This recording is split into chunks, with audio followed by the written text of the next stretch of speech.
저는 이번 주 내내 제 기질 때문인 것 같기도 한데 성탄절의 설교를 이렇게 생각하면서 성탄절 설교가 이렇게 뭐 좀 너무 교만해서 그저 그런 설교가 되지 않기를 기대하는 또 교만한 마음이 혹시 있을 수도 있겠어요. 그런데 이렇게 한번 기념하고 추억하는 설렘으로 그냥 지나가는 그런 메시지가 아니고 실제로 우리들의 마음속에 또 우리들의 손발로 표현되는 어떤 성탄절로 우리 마음속에 각인될 수 있겠는가 하는 고민 속에서 설교를 좀 묵상하게 됐어요.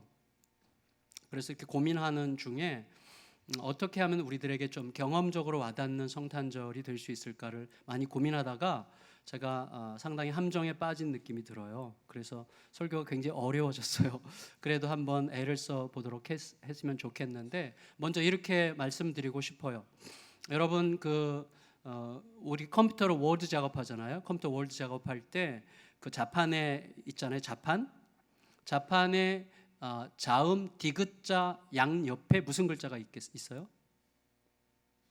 생각해야 되죠. 생각해야 돼요. 그런데 컴퓨터 자판에 손을 얹어놓고 치기 시작하면 저절로 쳐지죠. 막 자유자재로 쳐질 거예요. 무슨 말인가 하면 머리가 기억하는 게 아니라 손이 기억하는 거죠. 제가 이게 이제 최근에 읽고 있는 책 중에 하나님의 나라를 욕망하라라는 책에 이제 이런 힌트가 있는데 무슨 말인가 하면 그동안 교육이라는 것, 신앙이 우리 속에 내면화된다고 할 때 교육이라고 하는 것이 지나치게 정보와 머리에 머무는 교육이었다는 거죠. 실제로는 진짜 교육은 몸이 세포가 기억하는 교육이어야 된다는 이야기를 굉장히 강조하는 것입니다. 그래서 제가 이런 생각을 했고 또 되게 옳다는 생각을 하게 됐습니다. 그래서 이 사도 바울의 오늘 이야기가 다소 좀 딱 와닿지 않는 말씀이거든요. 아까 여러분 읽었지만 전혀 생각 안 나죠. 뭐 읽었는지 생각이 안 나고 좀 쉽지 않은 말씀이지만 그것을 가능한 한 이런 식으로 읽기로 했어요. 골로새 교회의 특정한 상황이죠. 그러니까 이것은 지금 강의실에서 이렇게 가르쳐지는 어떤 교리적 내용을 좀 더 성경적인 내용을 수준 있게 우리가 배워보자라고 하는 측면으로 읽으면 절대 안 되고 골로새 교회라고 하는 특수한 아주 고민하고 갈등하는 어떤 상황과 바울이 머리의 언어가 아니라 자기의 몸의 언어로 체득한 어떤 개념들이 만나는 현장의 이야기라는 전제를 가지고 말씀을 대하지 않으면 말씀이 우리에게 실제적으로 느껴지지 않는 거예요. 자, 그런 마음을 가지고 12절을 다시 한번 볼까요? 12절을 다시 한번 읽겠습니다. 시작. 우리로 하여금 빛 가운데서 성도의 기업의 부분을 얻기에 합당하게 하신 아버지께 감사하게 하시기를 원하노라. 확 와닿죠? 저는 확 와닿지 않아요. 이게 그래서 여러 번 읽었어야 됐어요. 우리로 하여금 빛 가운데서 성도의 기업의 부분을 얻기에 합당하게 하신 아버지께 감사하게 하시기를 원하노라. 그래서 여러분 이걸 이렇게 끊어서 읽으면 좋을 것 같은데 천천히 잘 따라와 주시기 바라겠습니다. 하나님은 우리를 어둠에서 끄집어내어 빛으로 옮기셨습니다. 아멘. 하나님은 우리를 어둠에서 끄집어내어 빛으로 옮기셨어요. 그리고 그래서 그걸 통해서 우리의 신분을 죄인에서 성도로 바꾸셨습니다. 우리의 신분을 죄인에서 성도로 바꾸심으로 우리를 소위 우리의 자격이 주어지게 하셨는데 그 자격은 뭐냐면 기업의 부분, 다시 말해 상속의 몫을 받기에 합당하게 자격을 부여하신 거예요. 죄인에서 성도로 옮기심으로. 그렇게 하신 목적은 우리로 하여금 하나님 앞에 감사의 방식으로 나아가도록 하기 위함이었다 하는 거죠. 그러니까 우리가 하나님 앞에 나아가서 살아가는 삶의 방식이 감사가 되도록 그렇게 하셨다는 거죠. 자, 이렇게 끊어서 읽으면 조금은 난 것 같죠. 그러면 하나씩을 좀 더 구체적으로 들여다보면 좋겠습니다. 조금 더운 것 같지 않으세요? 좀 더운 것 같습니다. 자, 첫째, 빛 가운데서 제가 세 가지를 오늘 나누려고 하는데 빛 가운데서 그 다음에 기업의 부분, 그 다음에 하나님께 감사로 나아가는 방식이라고 하는 것이 각각 어떤 의미인지를 아주 충분히 설명하기는 어려울 것 같고 간략하게 설명하면서 이 세 가지가 어떤 방식으로 연결되어서 우리에게 어떤 삶을 요청하고 있는지를 생각해 보려고 하는 거예요. 첫째, 자, 빛 가운데서예요. 빛 가운데서. 따라해 보시겠어요? 죄송하지만 빛 가운데서.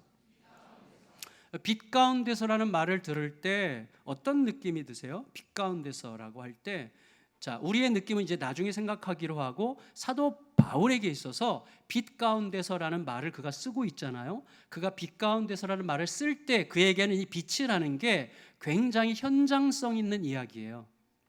빛은 바울에게는 그저 하나의 괜찮은, 그리고 우리가 참 특별하게 기념할 만한 단어가 아니라 그의 몸과 세포에 기억되어 있는 언어예요. 빛이라는 것은. 왜냐하면 바울은 빛으로 변했거든요. 바울은 원래 예수쟁이들을 잡아다가 족치는 예수쟁이 체포조에 속했죠. 그래서 멀리 다메섹까지 도망친 예수쟁이들을 잡으러 가는 길에 대낮 태양보다 더 밝은 빛으로 임하신 예수 그리스도를 만나게 됐어요. 예수님이 빛으로 임했어요. 그리고 그 빛 앞에 바울이 압도당했고 눈이 멀었어요. 그래서 그 예수 그리스도의 빛 앞에 그가 흑암 속에 갇혔어요. 그러니까 다시 말하면 빛 앞에 서니까 그때까지 바울은 의로운 줄 알고 살았어요. 하나님 앞에 자기가 옳은 줄 알고 의로운 줄 알고 살았는데 예수 그리스도의 빛 앞에 서는 순간 그가 흑암 속에 있는 자임이 발견된 거예요. 눈이 멀었어요. 그리고 3일 동안 앞을 못 보고 있다가 3일 만에 눈에서 비늘 같은 것이 벗어지면서 그것을 상징하면서 그가 새로운 각성을 하게 됐죠. 깨달음이, 그러니까 3일 동안의 암흑의 묵상을 경험하면서 새로운 깨달음을 가졌는데 그건 전격적인 깨달음이죠. 어둠에서 빛으로 이동하는 깨달음을 얻었어요. 그게 뭐죠? 자기가 지금까지 살아왔던 모든 삶이 굉장히 의로운 줄 알았는데 굉장히 사악한 삶이었다는 사실, 자기가 하나님을 위해서 충성을 다한다고 생각했던 모든 삶이 사실은 하나님을 가장 악하게 대적한 삶이었다는 사실, 자기가 가장 가증스럽게 여기고 죽이고 싶어 했던, 그리고 자기가 혐오했던 십자가에 매달린 예수라는 존재가 사실은 자기 자신과 온 인류를 위한 구원자였다는 사실을 깨닫는 이 말이 안 되는 엄청난 각성이 3일 동안에 일어난 거예요. 그래서 그에게는 빛이라는 것이 몸에 새겨진 언어예요. 몸의 언어죠. 그래서 그가 빛 이렇게 이야기할 때 그는 온몸으로 아마 반응했을 거예요. 우리랑은 조금 다르겠죠. 그리고 놀랍게도 바울이 온 세상을 다니면서 복음을 전할 때에, 이방인들 세계에 다니면서 복음을 전할 때에 놀랍게도 자기에게 임했던 빛과 똑같은 방식으로 자기가 단순하게 예수가 메시아임을 전했고 예수의 죽으심을 전했고 그가 부활하셨음을 전할 때마다 자기에게 빛의 역사가 일어났던 것과 똑같은 방식으로 이방인들이 변화되는 것을 보면서 이 빛의 이야기가 나에게만 일어난 특수한 이야기가 아니라 매우 보편적인 진실이구나라는 것을 깨달으면서 그에게는 이 빛이라고 하는 것이 대단히 체험적인 자기 몸의 세포에 새겨지는 언어가 된 것이죠. 그래서 우리에게 이 빛이 그러면 어떻게 이 빛 안에서 살아가는 삶이 우리 안에서 이런 몸으로 표현되는 언어가 될 수 있겠는지에 대한 고민이 이제 생기는 거예요. 몇몇 이제 성경들은 이 빛 가운데서라는 단어를 빛의 나라에서라고 번역을 했습니다. 그건 맞는 번역이에요. 빛이라는 것은 결국 소속이에요. 어둠에 속했던 자가 빛으로 소속하는 것이기 때문에 소속에 관한 단어의 빛은, 그래서 13절은 이렇게 기록하고 있는 거예요. 13절 우리 같이 읽을까요? 13절 시작. 그의 사랑의 아들의 나라로 옮기셨으니, 자, 이 소속이 바뀌었어요. 자, 우리가 빛 가운데 거한다는 말은 소속이 바뀌었다는 거예요. 어둠 속에 살던 우리가 어둠의 나라, 흑암의 나라에서 빛의 나라로 들어갔다는 이 소속의 변화라는 것이죠. 그런데 이 빛의 나라는 장차 우리가 들어가게 될 그 나라이기도 하지만 사실은 여기에서 우리가 누리고 살아야 되는 나라죠. 예수님이 우리에게 너희는 세상의 빛이라 하셨어요. 예수님은 우리에게 빛으로 오셨고, 그리고 우리의 삶의 등불이요 빛인 말씀을 주셨고, 그 우리의 영혼의 등불로 말씀이 깨달아지도록 성령을 보내셨어요. 빛은 이미 우리의 현실이에요. 그런데 중요한 건 뭐냐면, 빛이 우리의 현실이라면 두려워지는 거죠. 빛이 우리의 현실이라면 무거워지는 거죠. 굉장히 힘들어지는 거예요. 왜? 우리가 살아가는 세상이 온통 어둠으로 가득할 뿐만 아니라, 이 빛을 알아보지 못할 뿐만 아니라 거북하게 생각하기 때문이죠. 여러분, 우리가 빛 가운데 그리스도인으로 살아간다고 하는 것이 여기서 우리끼리 지금 떵떵거리고 있지, 여러분의 직장에 갈 때 그게 얼마나 초라하게 느껴질 때가 있어요. 실제 삶에서 치열하게 어떤 거래가 이루어지고 삶에서 뭔가 굉장히 치열한 방식으로 막 산업이 돌아가는 그 현장 한가운데 있을 때 이 빛 가운데 거한다고 하는 이 말씀이, 우리가 진리 얘기하지만 그게 얼마나 초라하게 느껴질 때가 있겠어요? 저 같은 사람은 잘 몰라요. 저는 맨날 교회 안에 있고 만나는 사람이 다 빛 가운데, 소위 우리 교회도 빛이 많은데 그 빛 말고 빛 가운데 살아간다고 소위 생각하는 사람들만 제가 늘 만나니까 저 같은 사람은 잘 몰라요. 그러니까 그게 저의 약점이에요. 그렇지만 여러분들은 실제 현장에서는 빛 가운데 살아간다고 하는 것이 얼마나 때로는 초라하게 느껴지고 힘들게 느껴지지 않습니까? 왜냐하면 어둠으로 가득한 세상이 빛을 알지 못하거든요. 깨닫지 못하거든요. 인정해주지 않거든요. 그래서 요한복음 1장 5절에서 이렇게 기록하고 있어요. 요한복음 1장 5절 같이 한번 읽어보겠습니다. 요한복음 1장 5절이요. 시작. 빛이 어둠에 빛이 돼 어둠이 깨닫지 못하더라. 그렇죠. 그 다음에 1장 9절로 11절 이렇게 기록하고 있습니다. 읽겠습니다. 시작. 참빛 곧 세상에 와서 각 사람에게 비추는 빛이 있었나니 그가 세상에 계셨으며 세상은 그로 말미암아 지은 바 되었으되 세상이 그를 알지 못하였고 자기 땅에 오매 자기 백성이 영접하지 아니하였으나, 예수님을 얘기하는 거예요. 자, 그러면 여러분 보세요. 세상이 인정하지 않는 빛 가운데서 사는 삶, 세상이 우리를 별로 인정해 주지 않죠. 우리끼리는 통하지만 세상은 그렇게 인정해 주려고 하지 않습니다. 그런데 그렇다면 이 빛 가운데서 우리들이 어둠의 세상 속에 살면서 빛 가운데서 행한다고 하는 것은 무엇을 뜻하는 것입니까? 이 빛 가운데 살아간다고 하는 것이 단순히 어떤 머리의 언어가 아니라 우리들의 몸의 언어로 작동한다고 하는 것은 뭘 말하는 것일까요? 아까 말씀드렸지만 예수님께서 우리에게 빛 가운데서 살라고 했습니다. 그 말은 너희가 빛이다 그 말이 아니죠. 우리는 빛이 아니에요. 예수님이 빛이죠. 그러니까 그 말을 잘 생각해야 되죠. 내가 빛처럼 빛나가지고 제가 뭐 머리가 벗겨지는 것을 좋아하고 빛나기 위해서 뭐 그런 거 아니에요. 내가 뭐 굉장한 영광을 뭐 얻고 막 사람들에게 막 사람들이 높이 볼 만한 막 굉장한 것을 얻는다고 해서 그 빛이 드러나는 게 아니죠. 그럼 빛 가운데 살아간다고 하는 것은 실제로 뭘 뜻하는 것입니까? 사실은 이거 알아야 되는 건데, 뭘 알아야 되는가 하면 어둠은 내 밖에 있는 게 아니라 내 안에 있다는 거죠. 여러분, 어둠은 내 안에 이미 충만해요. 우리가 너희는 세상의 빛이라 얘기하지만 사실 제 안에 얼마나 어둠이 많은지 몰라요.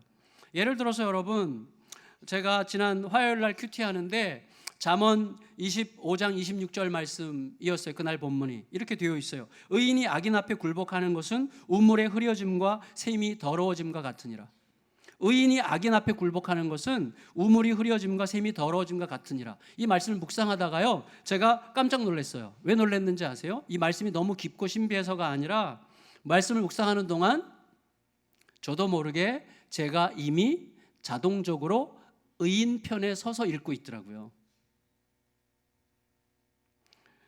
의인이 악인 앞에 굴복하는 것은 우물이 흐려지는 것 같다 이렇게 말할 때 내가 맞아, 악인들 조심해야 돼, 뭐 이런 식의 마음으로 내가 이미 읽고 있는데, 그렇게 읽고 있는 것 같은 나에게 주님께서 이렇게 말씀하시는 것 같았어요. 누가 악인인데? 누가 악인이고 누가 의인이야? 그걸 누가 어떻게 아니? 이렇게 말씀하시는 것 같은 느낌이 들면서 깜짝 놀랐어요. 여러분, 누가 의인이고 누가 악인이겠어요? 몰라요. 진짜로 몰라요. 두 사람이 대립해 있어요. 제가 중재하다 보면요, 진짜 모르겠어요. 두 사람 다 완벽하게 옳아요, 서로가. 여러분, 심지어 최모 씨 같은 사람도 자기를 의인 편에 두고 지금 생각하려고 하지 않겠어요? 세상은 누가 의인이고 누가 악인인가라고 하는 구도를 거의 자기중심적인 구도에 의해서만 생각하기 때문에 혼란스러운 거예요. 절대로 자기는 항상 오른편에 있다고 하는 막연한 전제 위에서 모든 작동을 하는 것입니다. 그래서 하나님이 말씀하시는 거예요. 이 말씀을 하실 때 주님께서 우리에게 말씀하고 싶어 하시는 게 뭐죠? 너희 모두가 악인이다 이거예요. 너희 모두가 악인이다. 그러면 생각해 보세요. 그러면 왜 의인이 악인 앞에 굴복하는 악, 의인이 악인 앞에 굴복하는 게 악이죠. 의인이 악인 앞에 굴복하는 악에 대해서 잠언에서 계속 얘기하고 계속 얘기하는데 왜 이런 말씀을 계속 얘기하시는 것입니까? 그건 이걸 요청하는 거예요. 궁극적으로 너희 모두가 악한데, 너희 모두가 악인인데 오직 하나님만 의인이 되시는 방식으로 말씀을 읽으라는 거예요. 예수님만 의인이 되시는 방식으로 말씀을 읽으라는 거예요. 그렇게 저에게 깨닫게 됐어요. 무슨 말인가 하면요, 이거예요. 하나님이요, 잠언에서 많이 이야기하세요. 의인을 악하다 하고 악인을 의롭다 하는 것은 악하다 그랬어요. 근데 여러분 생각해 보세요. 의인을 악하다 하신 분이 예수님이, 하나님이세요. 의인이신 예수님을 죄인으로 사용시켰잖아요. 그리고 죄인인 우리를 의롭다 하셨잖아요. 예수님이 지금 우리에게 하나님께서 말씀하시려고 하는 게 뭐죠? 의인이신 예수님이 악인들에 의해서 삼켜지는 이 부조리, 죽음이 생명을 삼키고 피조물이 조물주를 핍박하고 심판하는 이 부조리를 의식하고 있으라는 거예요. 왜? 하나님께서 의로우신 예수님을 사악한 우리 죄인들 앞에 굴복시키시는 부조리를 자기 자신에게 허용하시는 방식으로 우리를 구원하셨음을 절대 잊지 말라는 것입니다. 그래서 우리가 빛 가운데 살아간다는 것은 무슨 뜻인가 하면 항상 하나님만, 예수님만 의인이 되시고 예수님만 오르시고 예수님만 승리하시는 방식으로 나를 드리라는 그런 명령으로 우리에게 이해돼야 되는 거예요. 그러면 굉장히 단순해져요. 그리고 알게 돼요. 그게 진짜임을 알게 돼요. 예수님만 의로우신 방식으로, 예수님만 승리하시는 방식으로 두 사람이 대립해요. 절대적으로 문제 해결 안 됩니다. 왜? 서로 자기가 옳아야 되기 때문에. 그러나 두 사람 다 예수님만 오르신 방식으로 가면 거기서 만나게 되어 있는 거예요. 화해. 그 예수님만 오르시는 방식으로라고 말할 때 그 예수님은 누구시죠? 자기를 죽음에 내어주신 분이시죠. 자, 그거 조금 이따 다시 한번 말씀드리겠는데, 여러분, 우리를 위해서 기꺼이 의인이신 자신을 악인에게 내어주셨던 예수님만이 의인이 되시도록 우리의 마음을 계속 조종하는 것을 통해서만 우리들은 너희는 세상의 빛이라는 그 말씀이 구체화되는 것을 알게 돼요. 막연하게 우리는 빛이 돼야지, 그럼 뭐 더 열심히 살고 더 열심히 돈 벌고 더 열심히 착하게 살고 더 좋은 일 많이 하면 또 다시 율법으로 돌아가는 거예요. 우리가 세상이 빛이려면 딱 하나예요. 예수님이 빛을 내셔야 되는 거예요. 예수님만 옳은 방식으로 가야 되는 거예요. 여러분, 우리 중에는요, 광화문에 가서 촛불 드시는 분 계셔요. 우리 성도님 중에 그런 분들이 계시더라고요. 반대로 교회에 나와서 열심히 기도하는 분들도 계세요. 저는 다 가능하다고 생각합니다. 그런데 혹시 우리 중에 뭐 태극기 드는 분은 계시는지는 잘 모르겠어요. 근데 여러분, 하지만 우리들은요, 자칫 자기가 거리에 나가서 촛불을 든다고 해서 혹은 촛불을 반대하면서 태극기를 휘두른다고 해서 스스로 의인이 된 듯이 생각하는 오류에서 벗어나야 됩니다. 혹은 거리에 나가지 않고 나는 오직 골방에서 조용히 기도만 하겠다고 하는 그렇게 한다고 해서 의인이 된 듯이 생각하는 오류에서도 벗어나야 됩니다. 멀찍이 떨어져서 나는 그냥 관조하듯이 모든 것을 객관적으로 판단하는 듯한 태도를 취한다고 해서 자신이 의인이 된 듯이 생각하는 오류에서도 벗어나야 됩니다. 의인은 예수님뿐이에요. 우리는 이게 거의 본능적이고 자동적이에요. 우리는 항상 내가 옳아야 돼요. 내가 옳은 편에 서 있어요. 내가 모든 것을 판단하는 자리에 서 있어요. 그래서 모순에 빠져요. 항상. 제가 그렇거든요. 제가. 여러분, 누군가가 이런 얘기했어요. 정치에 무관심하게 되면 어느 날 자신이 가장 사악한 자들의 지배를 받고 있다는 것을 알게 될 것이다. 그래서 정치에 정당한 관심을 가져야 된다고 이야기하는데 동의합니다. 그럼 여러분, 그리스도인들이 정치에 정당한 관심을 가지면서도 동시에 예수님만 의인이 되시도록 하는 방식으로 살아간다는 건 뭘까요? 이런 질문을 했을 때 제 마음속에 떠오르는 스토리가 있었어요. 여러분, 히틀러의 기세가 등등해서 유럽 전역을 장악해 갈 때에 대다수의 독일 교회들과 신학자들과 성도들이 그 시대의 공포, 시대의 두려움에 편승해서 히틀러 편을 들었습니다. 너무나 슬픈 일이고 우리는 그런 슬픈 사건을 결코 잊으면 안 됩니다. 여러분, 만일에 교회들이, 그 당시 교회들이 참으로 예수님만 의인이 되시도록 하려고 했다면 히틀러를 옹호하는 식의 그런 천박한 선택은 결코 할 수 없었을 거예요. 근데 그런 상황에서 스위스 출신으로 독일에서 신학을 가르친 신학자 한 사람이 있는데, 이 사람은 굉장히 외롭고 힘겹게 끝까지 히틀러에 반대하고 저항하다가 숱한 욕을 먹고 이제 추방당했어요. 그런데 그가 그렇게 한 이유는 자기가 끝까지 의로운 자가 되려는 의미에서 그렇게 한 게 아니었고, 그는 오직 예수만 의로워지셔야 된다는 생각으로 자신의 삶을 걸었던 사람인데, 예수님, 그것이, 자기가 그렇게 하는 것이 예수님의 오르심을 드러내는 길이었기 때문에 그렇게 했던 게 분명해요. 그걸 어떻게 할 수 있는가 하면, 나중에 히틀러가 죽고 독일이 망하자 대다수의 교회들과 신학자들은요, 자괴감에 빠졌든지 독일을 비난하려고 했어요. 그런데 그 신학자는 그때 오히려 망한 독일을 품고 예수 그리스도의 용서의 진리가 이때 어떻게 적용돼야 되는지를 호소했어요. 그래서 그분이 진짜였던 거죠. 예수 그리스도만 오르시는 방식으로 간 거예요. 봐, 내가 옳았지, 이게 아니에요. 이 상황에서 예수님만 오르시다면 반드시 완전히 패망한 상태에서는 용서를 해야 되는 거죠. 그 전에는 저항했죠.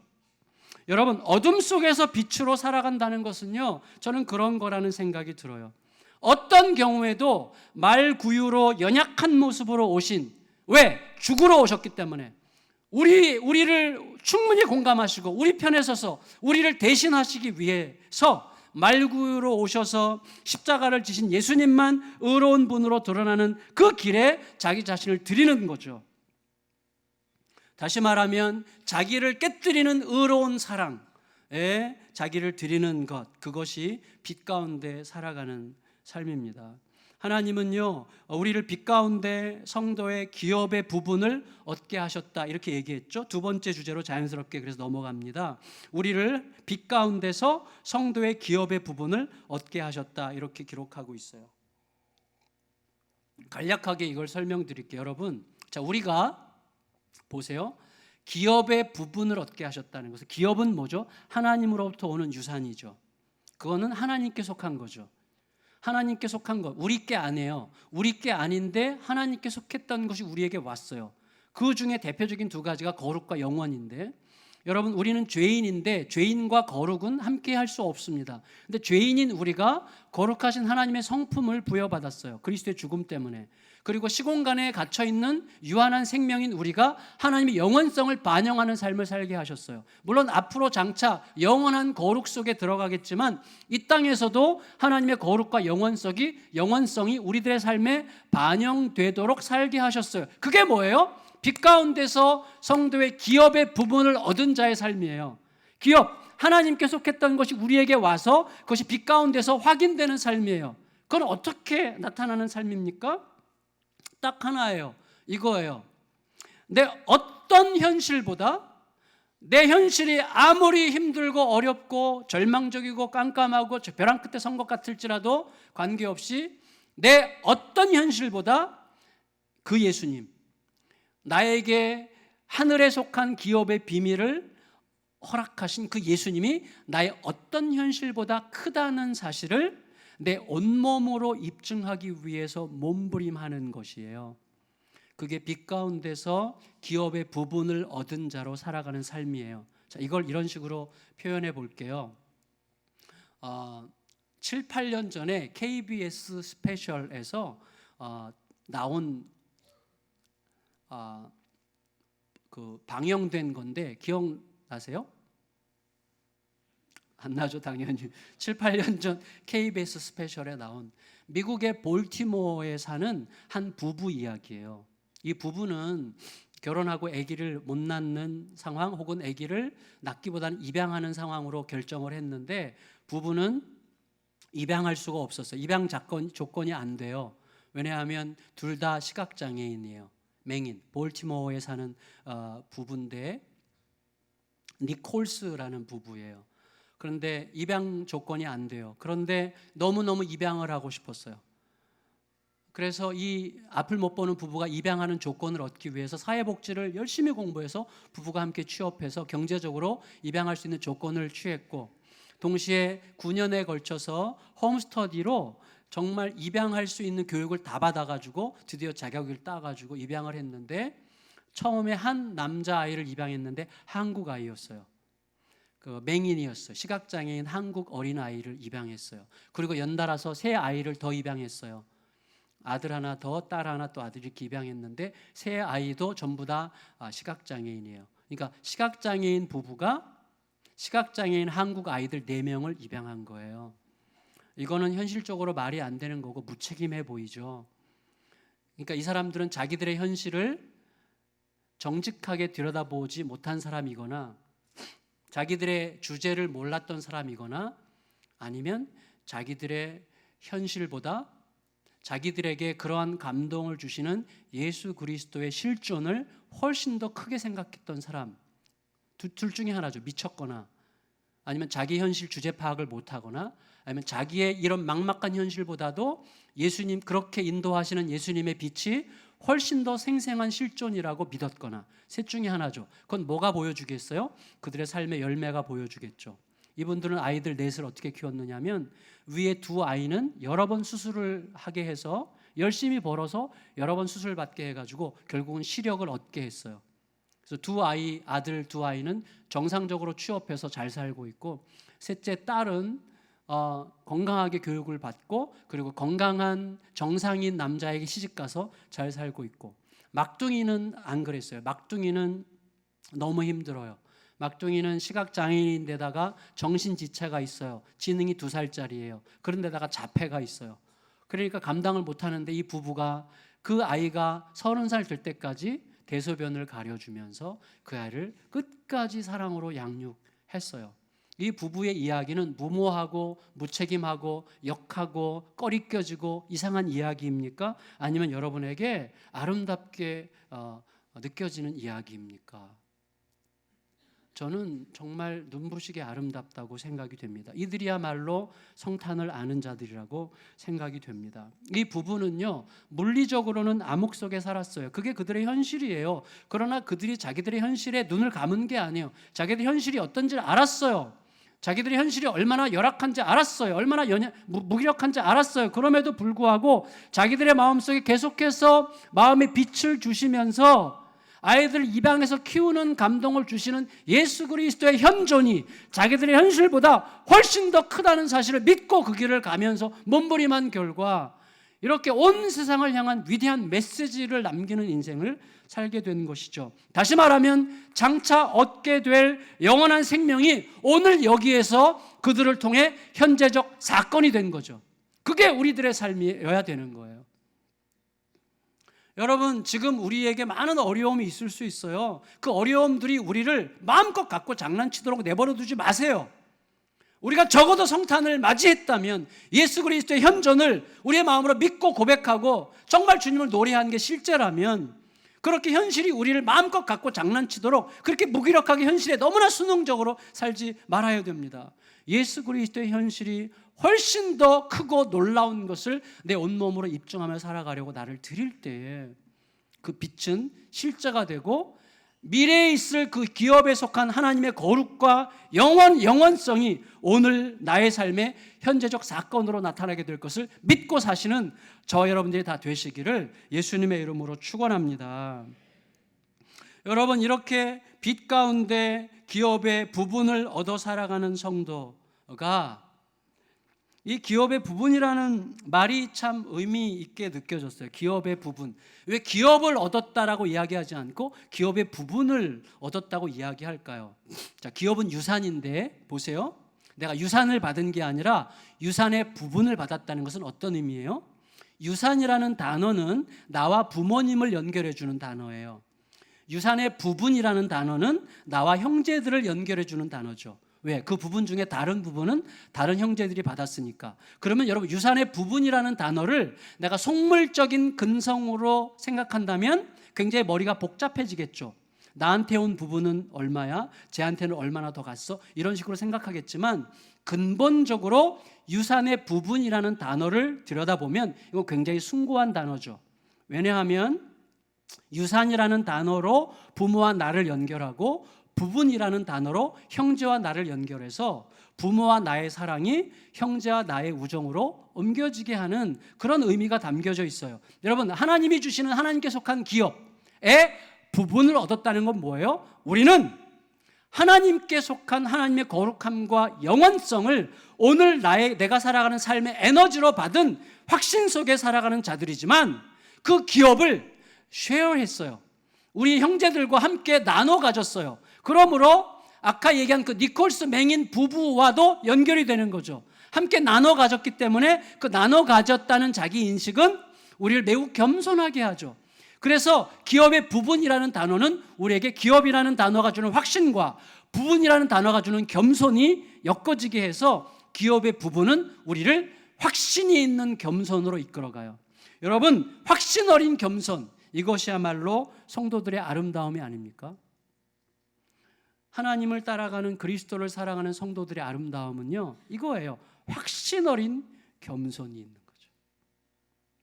밥맛 없는 확신이 아니라, 여러분, 밥맛 없는 확신들 많잖아요. 막 자기만 다 아는 것 같이 그렇게 하는. 근데 확신 어린 겸손이 있어야 되는 거죠. 여러분, 이렇게 빛 가운데서 하나님께 속한 기업의 부분을 얻어서 살아가는 성도가 하나님께 나아가는 방식이 뭐라고 그랬어요? 감사라고 그랬어요. 그러면 우리가 빛 가운데서 성도의 기업의 부분을 받아서 하나님께 감사로 나아간다는 것은 뭘 뜻할까요? 제가요, 어제 새벽에 잠언 말씀 설교하면서 다투는 여인에 대해서 설교하게 됐어요. 다투는 여인 제가 묵상하면서 이렇게 생각하게 됐어요. 다투는 여인은 그냥 다투는 남자는 왜 얘기 안 해요? 성경이? 다투는 남자도 많은데, 그래서 다투는 여인은 뭘 상징하는 거죠. 뭘 상징하는가 하면 자기가 원하는 바가 너무 뚜렷하거나 자기가 원하는 바가 뭔지 모르거나 둘 중에 하나, 두 가지가 다 있는 사람이 다투는 여인을 상징해요. 자, 무슨 말인가 하면 자기가 원하는 게 너무나 뚜렷해, 이 사람은. 그래서 사람들이 나에게 어떻게 말하건 어떻게 상대하건 간에 내가 생각하는 기준에 맞지 않으면 무조건 원망하고 불평하고 막 이렇게 섭섭함을 쏟아내요. 항상 다툴 준비가 되어 있어요. 자기 기준에 안 맞으면. 근데 그 사람의 기준에 맞춰주면 또 불평해. 왜? 그새 기준이 바뀌었어. 그래서 자기가 진짜 원하는 게 뭔지를 몰라요. 이 사람은 자기가 원하는 게 분명하거나 아니면 원하는 게 진짜 뭔지 모르거나 둘 중에 하나예요. 이 다투는 여인이 상징하는 게 뭐예요? 광야 이스라엘 백성이에요. 광야 이스라엘 백성들 보세요.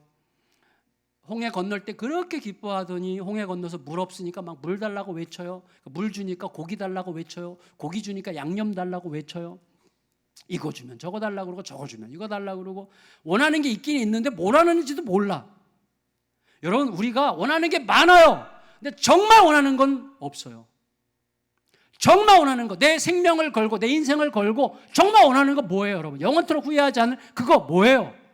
하나밖에 없어요. 그거는 여러분, 불평하는 여인이 상징하는 건 뭐냐면 세상을 자기 시선으로 사는 거예요. 감사로 산다는 건 뭐냐면 감사로 산다는 것은 하나님의 시선으로 산다는 뜻입니다. 모든 것을 하나님의 시선으로 받아들이는 마음이에요. 하나님의 마음으로 모든 것을 해석하는 마음이에요. 그게 감사예요. 여러분, 기독교인들에 대해서 밖에 있는 사람들이 밥맛 없어 하는 게 있어요. 뭐냐면 쟤네들은 맨날 뭐 그렇게 이기적이면서도 말끝마다 뭐 감사해요. 다 감사하죠. 그럼요, 다 감사한 거예요. 불행도 감사하고 고난 다 감사한 거죠. 가정하게 그렇게 얘기하는 걸 되게 밥맛 없어 하잖아요. 그래서 과긍정, 근거도 없이 과긍정하는 인간들 이런 식으로 생각하곤 하는데, 여러분, 진짜 감사는요 매사를 좋게만 보려고 하는 자기 합리화가 아니에요. 진정한 감사는 자기는 모든 것을 다 수용할 수 있을 것처럼 막 메시아적 우월감에 빠져 있는 것도 아니에요. 진정한 감사는 어떤 사람이냐면 끝없이 하나님께 질문하는 사람이에요. 무엇이 예수님만 오르신 방향으로 가는 길인지, 무엇이 예수님이 이기는 길로 가는 길인지, 내가 이기는 게 아니고, 내가 옳은 자로 드러나는 게 아니고, 내 체면에 사는 게 아니고, 내 체면에 죽고 내가 옳지 않다고 할지라도 예수님이 오르시고 예수님께서 승리하시는 길이 어떤 길인지를 계속해서 끝없이 질문하는 자, 그게 감사하는 자예요. 왜냐하면 모든 것을 하나님의 시선으로 보려고 하기 때문에 그 사람은 하나님 편에 서서 모든 상황을 보아요. 그러므로 하나님께 늘 감사의 방식으로 관계를 맺을 수밖에 없게 되는 것이죠.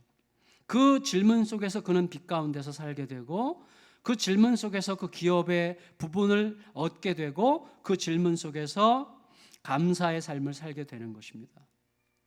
결국 결론적으로 바울은 이렇게 선언합니다. 13절 14절 읽겠습니다. 13절 14절 시작. 그의 사랑의 아들의 나라로 옮기셨으니 그 아들 안에서 우리가 속량 곧 죄사함을 얻었도다. 여러분 보세요. 자, 말씀을 정리할게요. 하나님은 빛 가운데서 우리로 하여금 매사에 주님이 오르신 주님만이 의인이 되시는 방식으로 살도록 기업의 부분을 얻은 자로 하나님께 속한 영원성과 그 거룩하심이 우리들의 삶의 현재적 사건으로 나타나도록 그렇게 살면서 감사의 방식으로 살아가도록 하기 위해서 어떻게 하셨다고요? 우리를 흑암의 권세에서 그의 사랑의 아들의 나라로 옮기셨다, 이렇게 기록하고 있어요. 어떻게 옮겼습니까? 이렇게 저는 이런 방식으로 묵상하게 됐는데, 지난 월요일부터 수요일까지 북경에서 선교사님들 수련회가 있어서 부탁을 받고 이제 갔어요.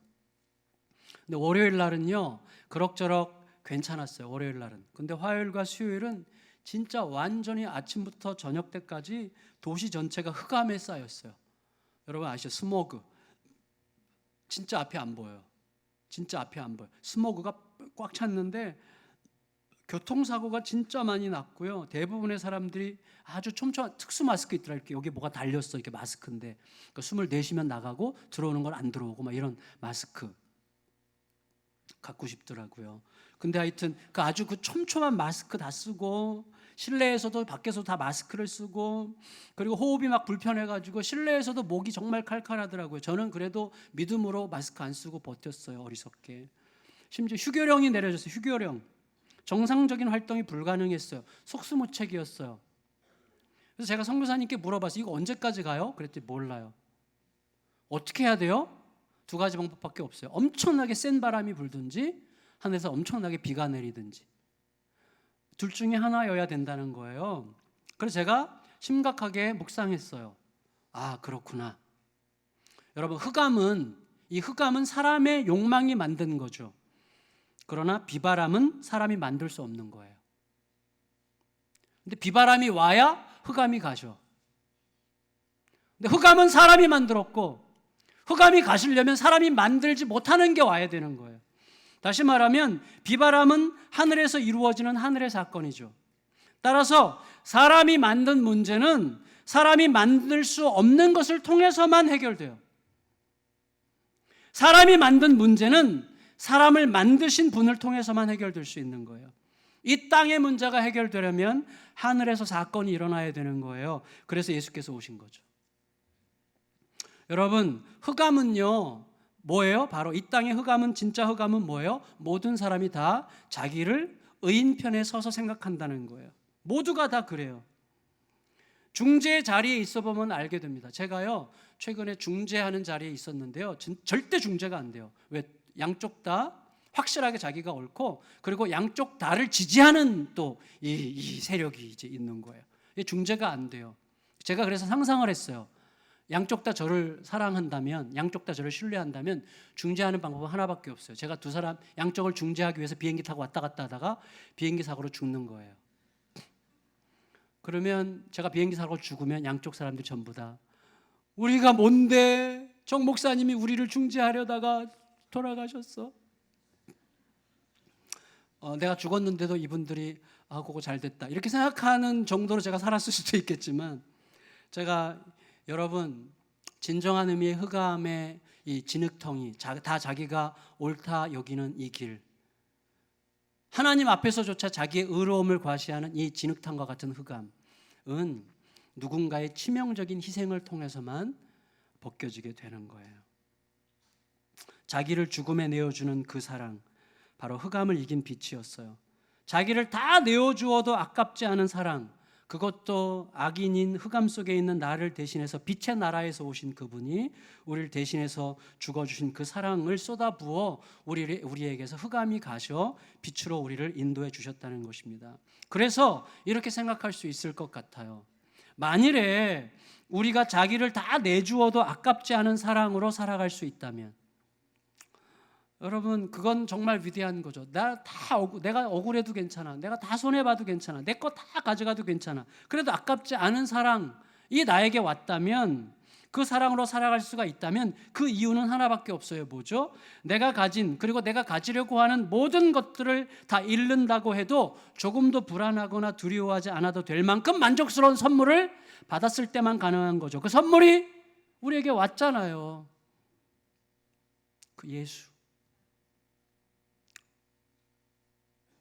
예수라는 그 선물. 저는요, 제가 20대 30대 때까지 목사였지만, 30대 40대 때 목사였지만, 지금과 같이 예수님을 이렇게 가까이 느끼는 적은 없었던 것 같아요. 지금은 실제로 제 모든 논리와 이성을 파고들고 이 모든 것을 다 동원해서도 예수 그리스도께 압도되는 것 같아요.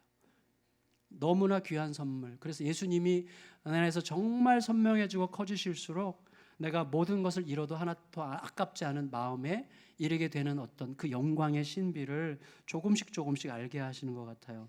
여러분, 예수 때문에, 예수로 인해서 우리들은 무엇을 잃는다든지, 누군가로부터 인정을 좀 못 받는다든지, 내가 원하는 것을 얻지 못했거나 잃었다든지 하는 것들이 나로 하여금 잠시간의 고통을 느끼게 할 수는 있어도 내 존재를 뒤고 흔들 만한 거대한 풍랑은 아니라는 것이 너무나 분명해진 삶을 살게 된 거예요.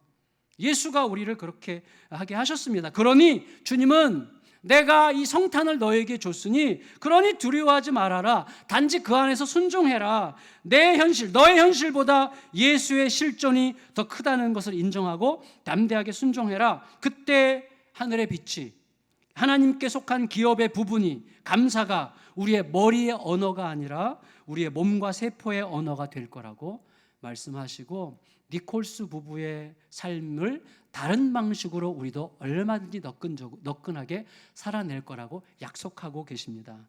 이 모든 것을 가능하게 하신 예수님이 오신 이날, 이 성탄의 기쁨을 함께 기뻐하며 노래하는 우리 모두가 되시기를 예수님의 이름으로 축원합니다. 그 기쁨으로 다 같이 일어나